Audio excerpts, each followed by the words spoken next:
Hello to you, our love family. My name is Lovewell. This is Voice to Love, and we teach love for this is who we are.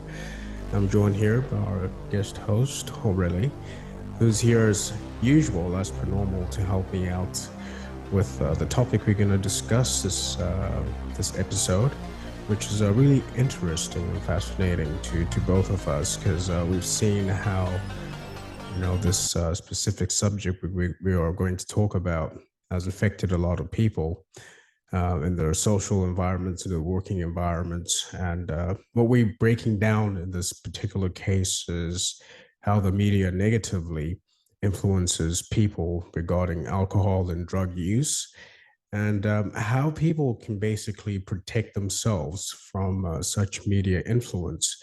Now, what's important to realize is the fact that the impact of media on individuals can vary widely, and many factors such as personal beliefs, values, and social influences also play a role in shaping attitudes and behaviors related to alcohol and drugs.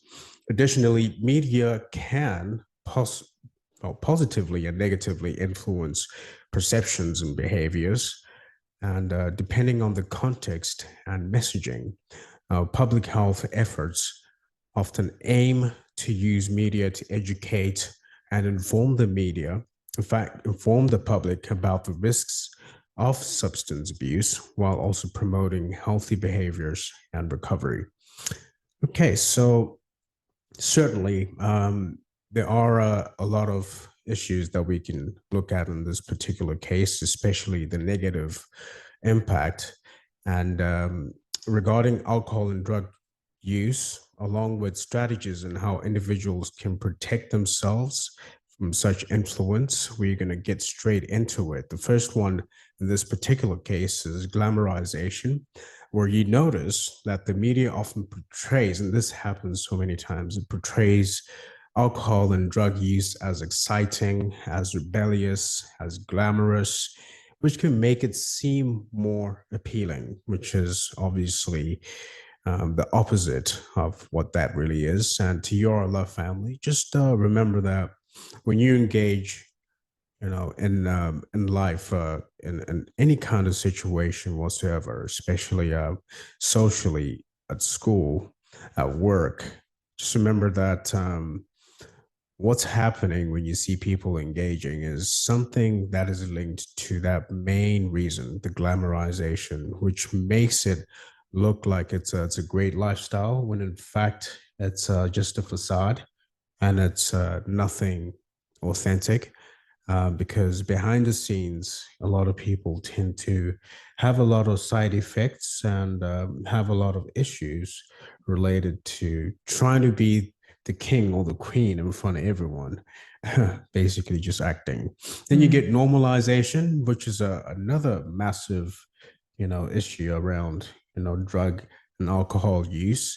You get frequent depictions of substance use in media, and this can normalize these behaviors, making them appear common and acceptable, which is very sort of linked to the glamorization because everyone is thinking of, hey, they doing it and it looks really fun. You're watching not even a movie, no, not even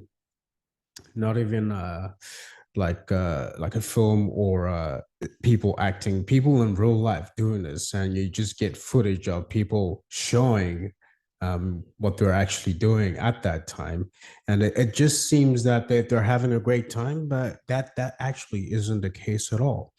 They're not, because the reason why I would say this is because what is the end result? What happens behind the scenes? What are the end results? What is the conclusion of that glamorization and normalization? You know, you go out for an evening, you're on the stage, you're having a great time. You go to bed, you wake up the next morning, and that's the end of it all, right? That's the end of it. And at that point in time, what is happening? Do you remember what happened? Did you have an accident? Did you wake up feeling sick? those are all the things that we need to consider when it comes to glamorizing this and normalizing it. Then you get peer pressure, which is a massive one. The media can create peer pressure indirectly by depicting characters or celebrities engaging in substance abuse, which may influence viewers to conform. So that's another. I was just talking about real life experiences when you go to a party and you go to a work function, or you go to a prom.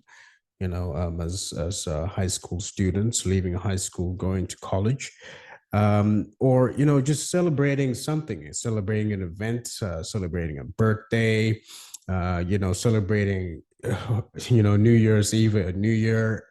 All of those things are associated with the glamorization, the normalization, and of course the peer pressure, because all of these events are usually linked to the use of drugs and the use of alcohol.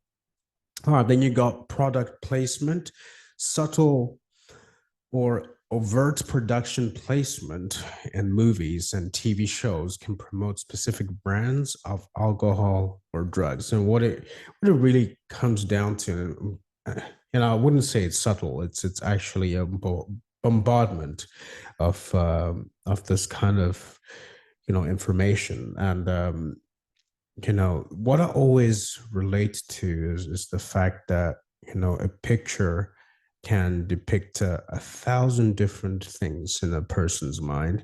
Now, if a picture alone can do that, imagine what like a picture in motion can do to a person. Like just picture in motion and just you're getting frame after frame showing you, and that being fed into your mind, showing you a commercial of an alcoholic brand, or back in the day, a commercial of a cigarette brand, or a commercial or a movie of people partaking in drug use. So yeah, that is definitely something we need to look at. I don't believe it's a um, subtle way to look at it. It's definitely has a massive impact on a Mm. person's mind. Like, it goes into your subconscious mind.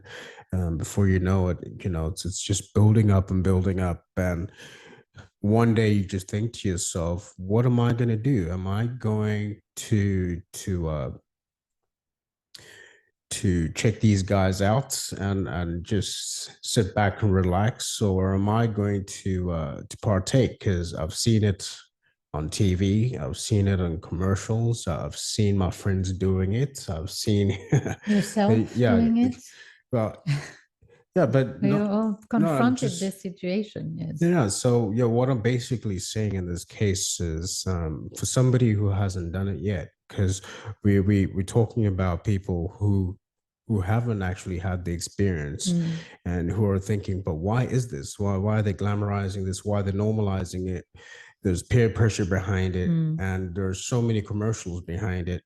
And then you think to yourself, what should I be doing? And the main thing is, yes, hold back, be strong, and realize that it's not all rosy. Nothing about it is great at all. So Especially for children, yeah, that are being exposed to such information. absolutely. So And such information is readily available for mm, each and every age group nowadays.